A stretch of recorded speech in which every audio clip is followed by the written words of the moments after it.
অল্প শিক্ষা ভয়ঙ্কর, এটা আমরা সবাই জানি।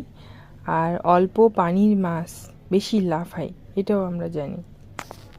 ঢাকা বিশ্ববিদ্যালয়ে পড়লেই শিক্ষা অর্জন করা যায় না, বা কোনো বিশ্ববিদ্যালয়ে পড়লেই শিক্ষা অর্জন করা যায় না।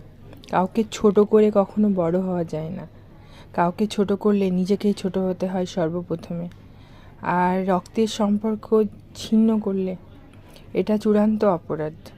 রক্তের সম্পর্ককে সবসময়ই ঠিক রাখতে হবে।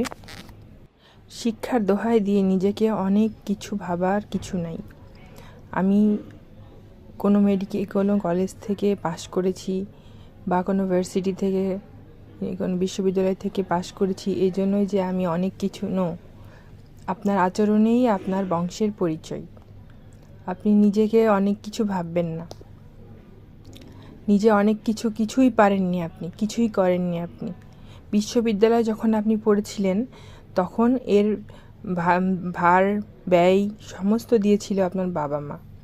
তো আপনার বাবা যে কীভাবে আপনাকে কষ্ট করে ইনকাম করে দিয়েছে। আমাদের সমাজে এখনও কিছু অশিক্ষিত লোক নিজেকে অনেক কিছু মনে করে। ছেলে মেয়েকে একটু ভালোভাবে লেখাপড়া শেখাতে গিয়ে নিজেকে মনে করে খুব শিক্ষিত, তাই আপনজনদেরকে অনেক কষ্ট দিয়ে কথা বলে। এগুলো করে কোনো লাভ হয় না। নিজেকে ভালো রাখতে হলে সবসময় সবাই জন্য দোয়া করতে হবে, সবাই ভালো থাকুক, এটাই হচ্ছে নিয়ম। কাউকে চাপিয়ে নিচে রাখা যায় না।